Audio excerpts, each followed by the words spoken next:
been deceived.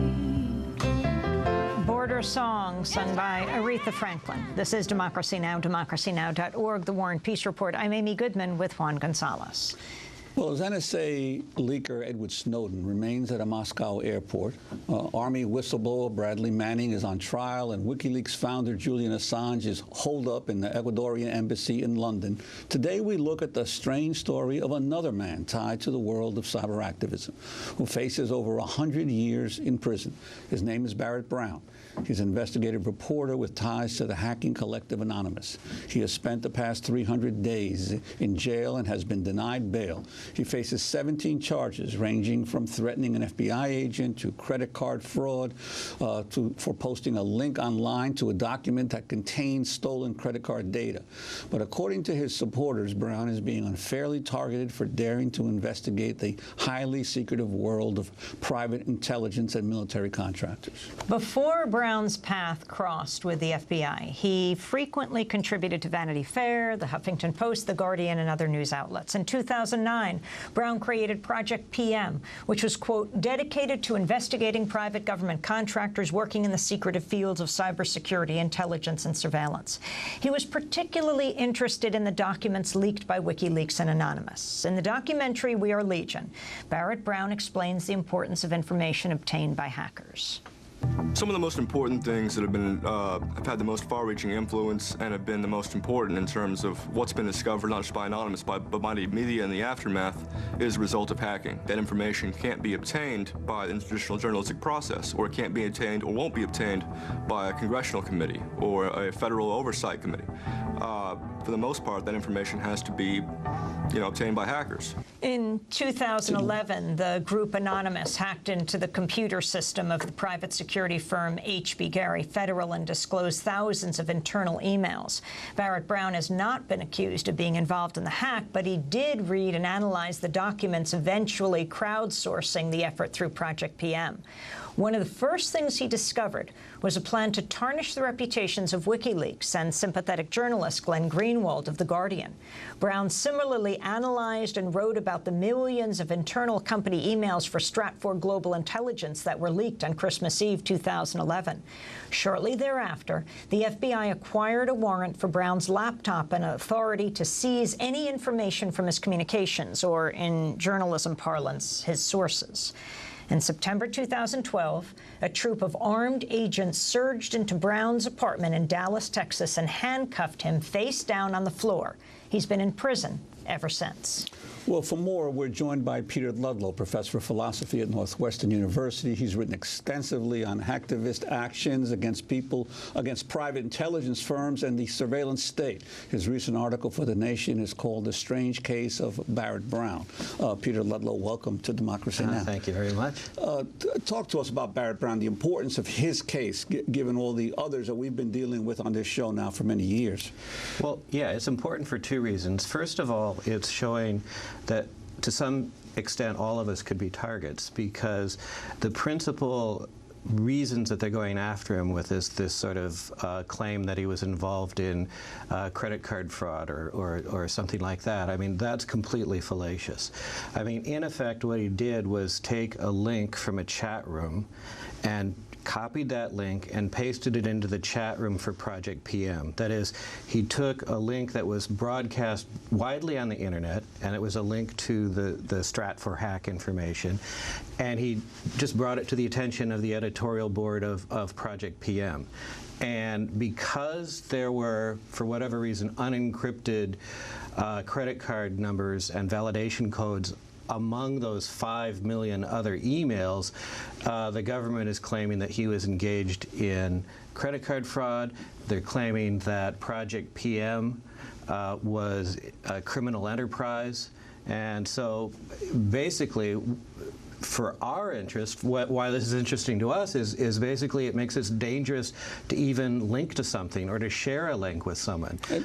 Go ahead. Yeah. Well, please. one of the things that you raise is, in some of your writings on this, is the incestuous relationship between the Justice Department, the government, and these private firms that are being now targeted by cyber activists. And could you talk about that as well?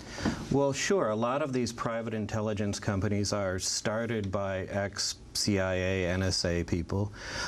Some people come from those agencies and rotate back into the government. I mean, you even see with the case of Snowden, he was actually a contractor for a private intelligence company, Booz Allen.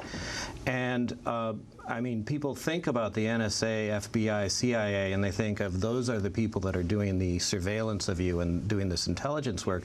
But really, if you look at how much the United States spends on intelligence, 70% of that is actually going to these private intelligence contractors. So, you know, if you add up CIA, NSA, FBI, that's just a tip of the iceberg. So there's all this sort of spook stuff going on in the private realm. And yeah, right, a lot of it is very incestuous, is a revolving door, and no one's investigating it or even talking about it as far as I can tell. Let's go to Barrett Brown in his own words. In March 2012, Democracy Now! Spoke with Barrett soon after his house was raided. On March 5th, I received a tip that I was about to be raided by the FBI. I left my apartment here in Dallas and went to my mom's residence here in the same city. Next morning, 3 FBI agents arrived at my mom's place. I went out and talked to them. They said my apartment had just been raided. The door was damaged. They would take care of that. And that they also asked me if I had any laptops with me that I wanted to give them. I said no. A few hours later, the FBI returned to my mom's house with another warrant, this time for her house, and detained the both of us for 3 hours while they searched the residence. They found several laptops I had stashed somewhere in the house and left the search warrants and left another one in my apartment, which I got when I came back here the next day or so. The warrants themselves refer to the information that they're seeking as regarding Anonymous, of course, a few other things of that nature, and also 2 companies, HB Gary and In-Game Systems. Both of these are intelligence contracting companies that Anonymous had a run-in with in February of 2011, during which a number of emails were taken from HB Gary in particular, which themselves revealed a number of conspiracies being perpetuated by those companies in conjunction with the Justice Department and several other institutions, including Bank of America, against WikiLeaks and against several journalists.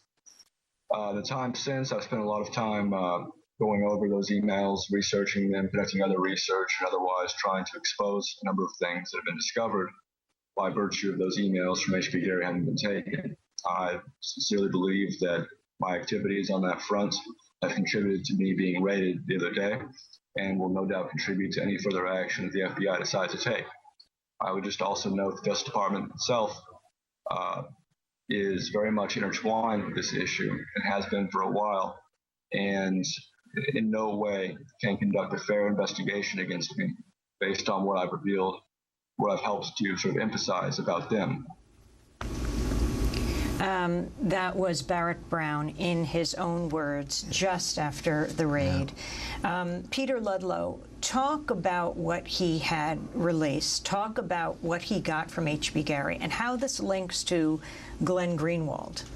Sure. Well, what they uncovered was, I mean, it's actually a little bit subtle, right? It's because it begins with the Bank of America being concerned that WikiLeaks had information on it.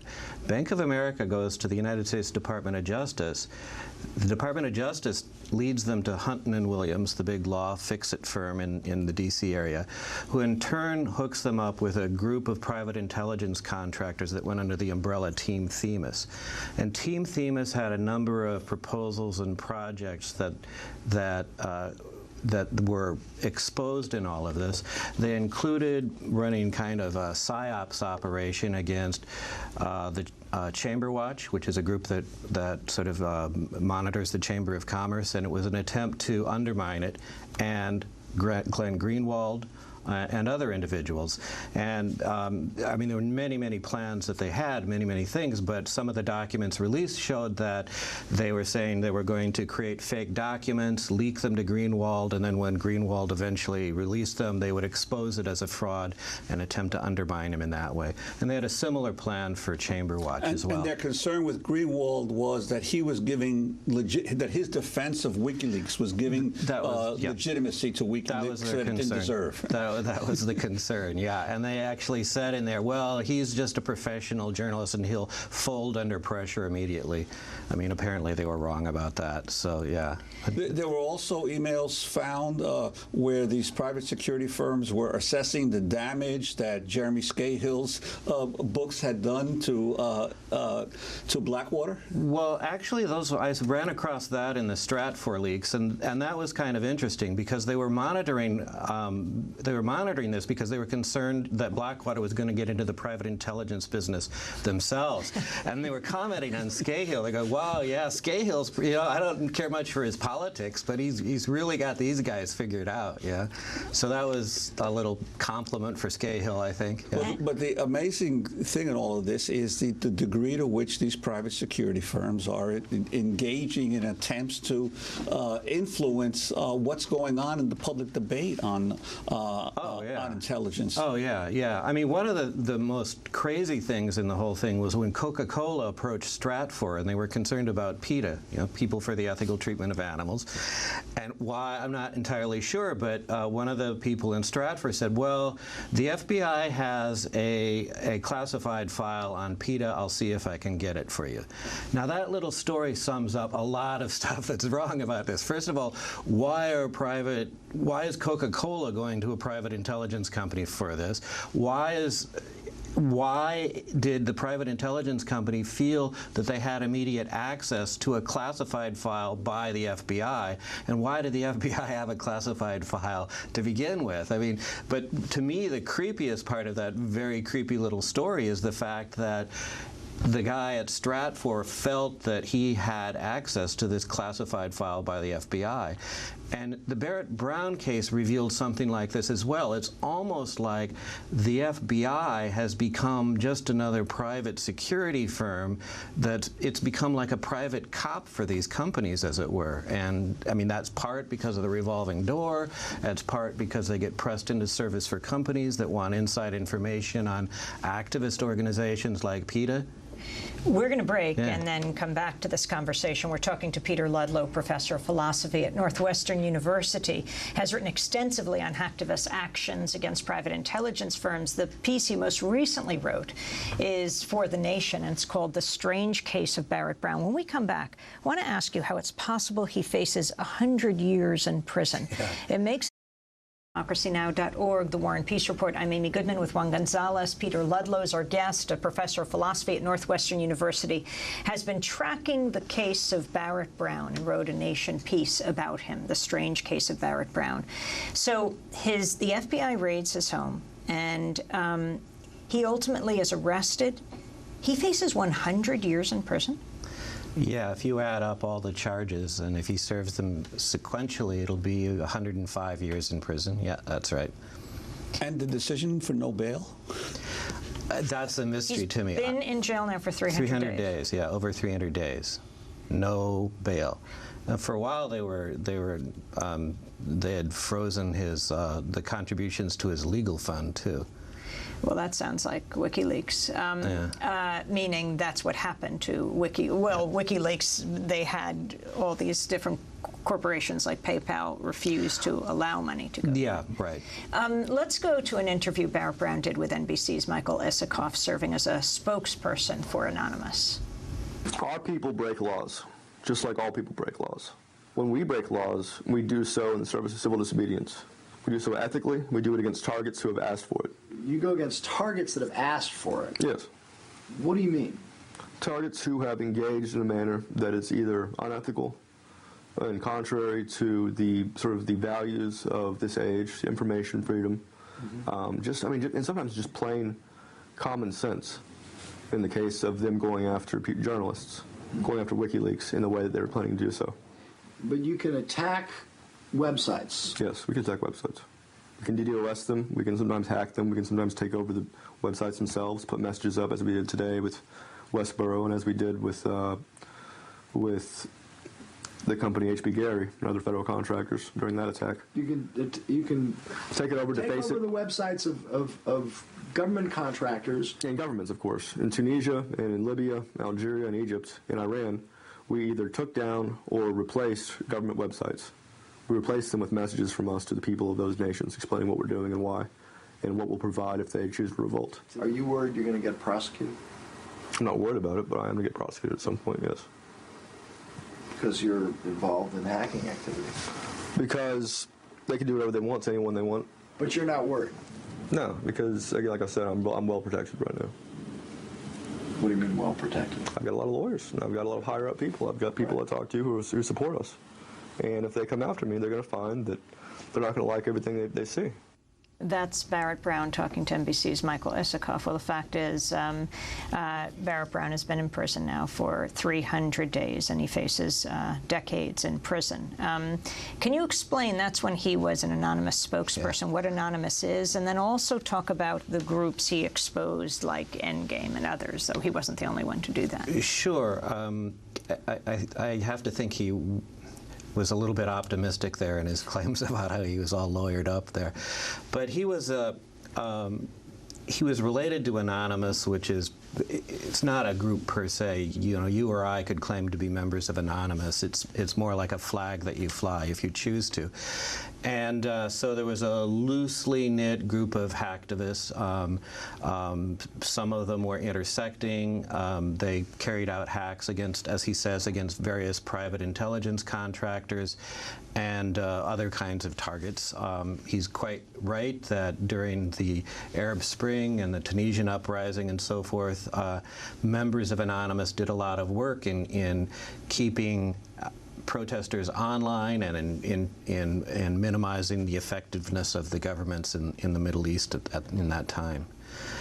And then you asked about things like Endgame systems, for example. Yeah, Endgame is a very interesting thing. I mean, Endgame is this kind of very secretive private intelligence company, and you even see in the HB Gary hack, you see these messages where someone from Endgame says in an email, "We don't ever want to see our name in a press release from you guys."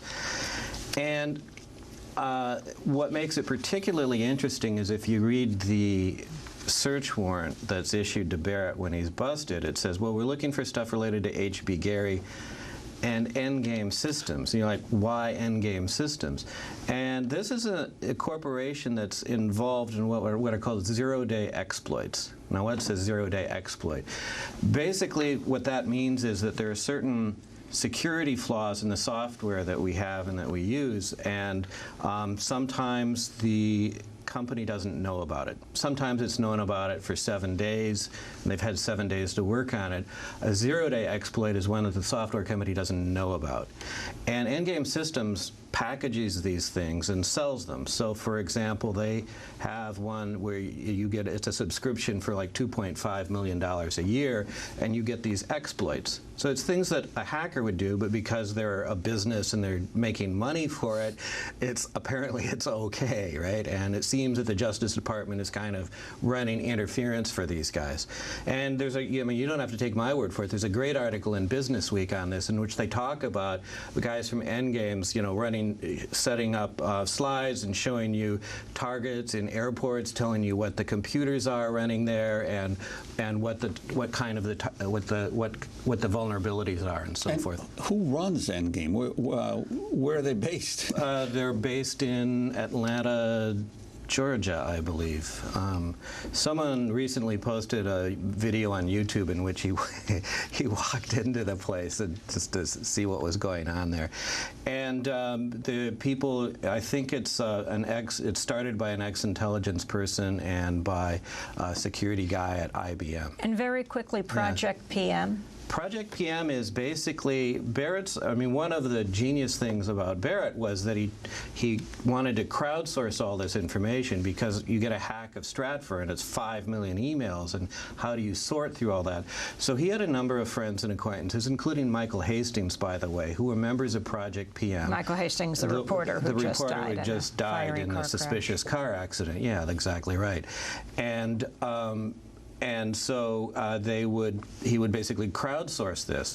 And so the case where he copied that link, he was basically notifying the members of Project PM where they could find the information from the Stratfor hack. So what's the schedule of, we just have 30 seconds, of what will happen to Barrett Brown right now? He's in jail in Texas. Yeah, I mean, he's got a great legal team. Charles Swift is one of them, the guy from the Judge Advocate General's thing that took that Gitmo case all the way to the Supreme Court. From the JAG. Ahmed Ghapoor, who's at the University of Texas Law School. There's a group of individuals with freebarrettbrown.com who are raising money for him there, and they're available if you have questions and so forth. Well, we'll certainly follow this case. Peter Ludlow, professor of philosophy at Northwestern University, has written extensively on hacktivist actions against private intelligence firms and the surveillance state. His most recent piece is in The Nation. It's called The Strange Case of Barrett Brown. We will link to it at democracynow.org. Democracy Now! Is